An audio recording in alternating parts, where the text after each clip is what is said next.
അസ്സലാമു അലൈക്കും വറഹ്മത്തുള്ളാഹി. ഇന്ന്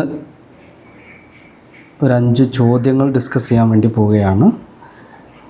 കേട്ടറ്റ് ചോദ്യപേപ്പറിൽ ഏറ്റവും അവസാനം നടന്ന കേട്ടറ്റ് പരീക്ഷയുടെ കാറ്റഗറി 4 അറബിക് ലിറ്ററേച്ചർ ഭാഗവുമായി അറബിക് എന്ന ഭാഗവുമായി പാർട്ട് 3യുമായി ബന്ധപ്പെട്ട ഒരു 5 ചോദ്യങ്ങളാണ് ഇന്ന് നമ്മൾ വിശകലനം ചെയ്യാൻ വേണ്ടി പോകുന്നത്. ഒന്നാമത്തെ ചോദ്യത്തിലേക്ക് കടക്കാം. ഒന്നാമത്തേത്, ഇഖ്തർ തസ്രീഹ അൽ ഖാത്തിയ, തെറ്റായ പ്രസ്താവന തിരഞ്ഞെടുക്കുക. ഓക്കെ, അപ്പോൾ 4 പ്രസ്താവന ഉണ്ട്. ഇതിലേതാണ് തെറ്റ് എന്ന് നോക്കി തിരഞ്ഞെടുക്കുക. 3 എണ്ണം ശരിയായിരിക്കും, 1 തെറ്റായിരിക്കും.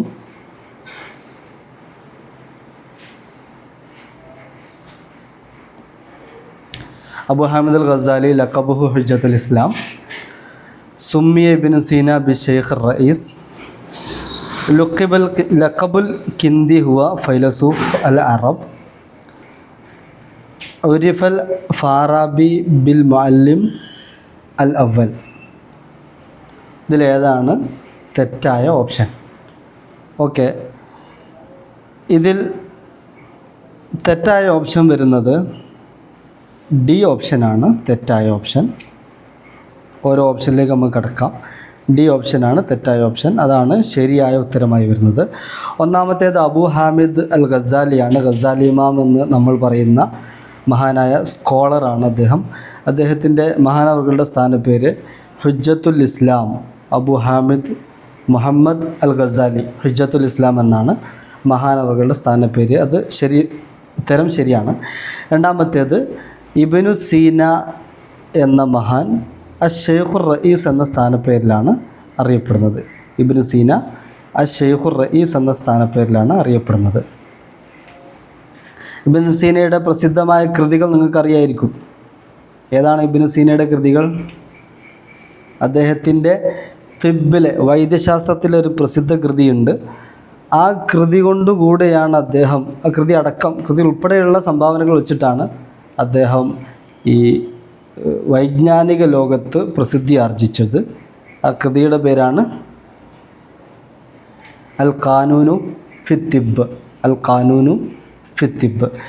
ഇനി മൂന്നാമത്തെ ഓപ്ഷനിലേക്ക് വരുമ്പോൾ ലഖബുൽ കിന്ദി ഹുവ ഫൈലസൂഫുൽ അറബ്. കിന്ദി എന്ന ദാർശനികൻ്റെ സ്ഥാനപ്പേര്, ഫിലോസഫറുടെ സ്ഥാനപ്പേര് ഹുവ ഫൈലസൂഫ് അൽ അറബ്. അതും ശരിയാണ്. അബ്ബാസിയ കാലഘട്ടത്തിൽ ജീവിച്ചവരാണ് ഈ 4 പേരും.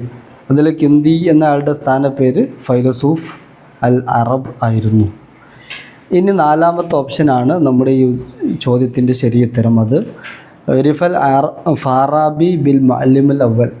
ദ ഫസ്റ്റ് ടീച്ചർ എന്ന സ്ഥാനപ്പേരിൽ അറിയപ്പെടുന്നത് ഫാറാബിയാണ് എന്നതായിരുന്നു ചോദ്യം. അതല്ല, അദ്ദേഹം അറിയപ്പെടുന്നത് അൽ മുഅല്ലിം അസാനി. അദ്ദേഹം അറിയപ്പെടുന്നത് എങ്ങനെയാണ്? അൽ മുഅല്ലിം അസാനി. എന്നാൽ അൽ മുഅല്ലിം അൽ അവൽ എന്ന പേരിൽ ചരിത്രത്തിൽ എവിടെയെങ്കിലും, അറബ് ചരിത്രം തന്നെ ആവണമെന്നില്ല, ചരിത്രത്തിൽ എവിടെയെങ്കിലും ആരെങ്കിലും അറിയപ്പെടുന്നുണ്ടോ? ദ ഫസ്റ്റ് ടീച്ചർ എന്ന പേരിൽ അറിയപ്പെടുന്നത്, അതെ, ഗ്രീക്ക് ദാർശനികനായ തത്വചിന്തകനായ അരിസ്റ്റോട്ടിലാണ് അറിയപ്പെടുന്നത്. ഫസ്റ്റ് ഫിലോസഫർ, ഫസ്റ്റ് മുഅല്ലിം അരിസ്റ്റോട്ടിലാണ്. സെക്കൻഡ് ആരാണ്? ഫാറാബിയാണ്. സെക്കൻഡ് ഫാറാബിയാണ്. ഇനി തേർഡ് ഉണ്ടോ? ഫസ്റ്റും സെക്കൻഡും ഉണ്ടെങ്കിൽ തേർഡും കൂടി കൊടുത്തൂടെ? തേർഡ് ആരാണ്? ഇബ്നു സീന. നമ്മുടെ 2ാമത്തെ ഓപ്ഷനിലുണ്ടായിരുന്ന ഇബ്നു സീനയാണ് അൽ മുഅല്ലിം അസാലിഫ്. ഓക്കെ, 2ാമത്തെ ചോദ്യം, ലൈസ മിൻ ഷുറാഇ നഖാഇൽ. നഖാഇൽ എന്നത് അബ്ബാസിയ കാലഘട്ടത്തിൽ രൂപപ്പെട്ട പ്രത്യേക ഇനം കവിതകളാണ്. 2-3 സാഹിത്യകാരന്മാർ പരസ്പരം ചേരിതിരിഞ്ഞ് പരസ്പരം ആക്ഷേപിച്ചിരുന്ന കവിതകളെയാണ് പിൽക്കാലത്ത് നഖാഇൽ എന്ന പേരിൽ അറിയപ്പെട്ടത്. 4 ഓപ്ഷൻ താഴെ കൊടുത്തിട്ടുണ്ട്. ഇതിൽ 3 പേര് നഖാഇൽ കവിത രചിച്ച ആളുകളാണ്. ഒരാൾ ആ വിഭാഗത്തിൽപ്പെട്ടതല്ല. ആരാണ് ഷായറുൻ നഖായിദ് അല്ലാത്തത്? ഉത്തരം നോക്കാം. ജമീൽ ബുസൈനയാണ് ഇവിടെ ശരിയായ ഉത്തരം. ബാക്കി 3 പേരും ജരീർ, അഖ്തൽ, ഫറസ്ദഖ്, ഈ 3 പേരും നഖായിദിൻ്റെ കവികളായിരുന്നു. പരസ്പരം ജരീർ അഖ്തലിനെയും ഫറസ്ദഖ് തിരിച്ചും അഖ്തൽ 2 പേരെയും അതല്ലേ 1 പേരെയൊക്കെ തിരിച്ച് അങ്ങോട്ടും ഇങ്ങോട്ടൊക്കെ ആക്ഷേപിച്ചിരുന്നു. ജമീൽ ബുസൈൻ അത്തരത്തിൽ ദീർഘകാലം അല്ലെ ജീവിതകാലം മുഴുവൻ അങ്ങോട്ടും ഇങ്ങോട്ടും ഒക്കെ ആക്ഷേപിച്ച് ജീവിക്കുന്ന സാഹിത്യ മേഖലയിൽ നടക്കുന്ന കവി ആയിരുന്നില്ല. അടുത്ത ചോദ്യം, കിതാബുൽ മുവത്ത മുഅല്ലിഫുഹു, മുവത്ത എന്ന ഗ്രന്ഥത്തിൻ്റെ രചയിതാവാരാണ്? Al Bukhari, at Tirmidhi, an Nasai, ibn Malik. Malik bin Anas, 4ാമത്തെ option Malik bin Anas. 1 Bukhari, Tirmidhi, Nasai. ആരാണ് മുവത്ത രചിച്ചത്? അതെ, മാലിക് ബിൻ അനസ് എന്നവരാണ് മുവത്ത രചിച്ചത്.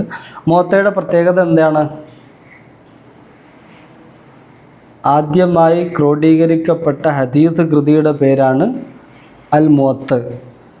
നമുക്കേറെ പരിചയമുള്ള ബുഖാരി, മുസ്ലിം, തിർമിദി, നസായി ഇവയൊക്കെ രചിക്കപ്പെടുന്നതിന് മുമ്പ്, ക്രോഡീകരിക്കപ്പെടുന്നതിന് മുമ്പ് ഇസ്ലാമിക ഹദീസ് ചരിത്രത്തിൻ്റെ ഭാഗമായി ആദ്യം ക്രോഡീകരിക്കപ്പെട്ട കൃതിയാണ് മുവത്ത. അതിൻ്റെ രചയിതാവ് മാലിക് ബിൻ അനസാണ്. മറ്റ് 3 കൃതികൾ സിഹാഹു സിത്തയിൽ പെട്ടതാകുന്നു. 6 പ്രധാന ഹദീസ് കൃതികൾപ്പെട്ടതാണ് മറ്റ് 3 ഓപ്ഷനുകൾ. ഇനി 4ാമത്തെ ചോദ്യം, അക്മിലുൽ ഫറാഗ, വിട്ട ഭാഗം പൂരിപ്പിക്കുക. ഇർഹമു മംഫിൽ അർളി ഡാഷ് മംഫിസ് സമാ. ഇർഹമു മംഫിൽ അർളി ഡാഷ് മംഫിസ് സമാ. ഓക്കെ, ഇർഹമു മംഫിൽ അർളി യർഹമുക്കും മംഫിസ് സമാ. അർത്ഥം നോക്കാം. ഇർഹമു, നിങ്ങൾ കരുണ കാണിക്കുവിൻ. മംഫിൽ അർളി, ഭൂമിയിലുള്ളവരോട് നിങ്ങൾ കരുണ കാണിക്കുവിൻ. എങ്കിൽ യർഹമുക്കും, നിങ്ങളോട് കരുണ കാണിക്കും. ആര്? മംഫിസമായി, ആകാശത്തിലുള്ളവൻ നിങ്ങളോട് കരുണ കാണിക്കും. ഇർഹമുക്കും, നിങ്ങളോട് കരുണ കാണിക്കുമെന്ന് വേണമല്ലോ. കാരണം നിങ്ങൾ ഭൂമിയുള്ളവരോട് കരുണ കാണിക്കൂ, അപ്പോൾ നിങ്ങളോട് കരുണ കാണിക്കും. അപ്പോൾ ഇർഹമുക്കും. ഓക്കെ, അവസാനത്തെ ചോദ്യമാണ്.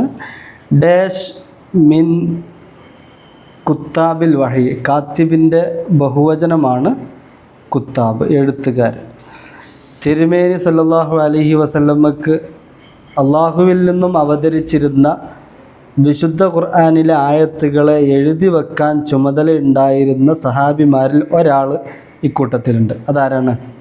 സെയ്ദ് ബിൻ ഹാരിസയാണോ? സെയ്ദ് ബിൻ സാബിത്താണോ? സെയ്ദ് ബിൻ ഖത്താബാണോ? സെയ്ദ് ബിൻ അർക്കമാണോ? ശരിയുത്തരം സെയ്ദ് ബിൻ സാബിത്ത് റളിയല്ലാഹു അൻഹു ആണ്. തിരുമേനിയുടെ സല്ലല്ലാഹു അലൈഹി വസല്ലമയുടെ വഹി എഴുതി വെച്ചവരിൽ ഒരാളാണ് സെയ്ദ് ബിൻ സാബിത്ത് റളിയല്ലാഹു അൻഹു. ഇതിന് ആദ്യത്തെ സെയ്ദ് ബിൻ ഹാരിസ എന്ന സ്വഹാബി മഹാനവർകൾ വിശുദ്ധ ഖുർആനിൽ പരാമർശിക്കപ്പെട്ട ഏക സ്വഹാബിയാണ്. വിശുദ്ധ ഖുർആനിൽ പരാമർശിക്കപ്പെട്ട ഏക സ്വഹാബിയാണ് സെയ്ദ് ബിൻ ഹാരിസത്ത റളിയല്ലാഹു അൻഹു. ഇതാണ് നമ്മൾ ഇന്ന് ചർച്ച ചെയ്ത 5 ചോദ്യങ്ങൾ. ഓക്കെ, ശുക്രൻ, ജസാക്കുമുല്ലാഹു അഹ്സനുൽ ജസാ. അസ്സലാമു അലൈക്കും വറഹ്മത്തുള്ളാഹി വബറകാതുഹു.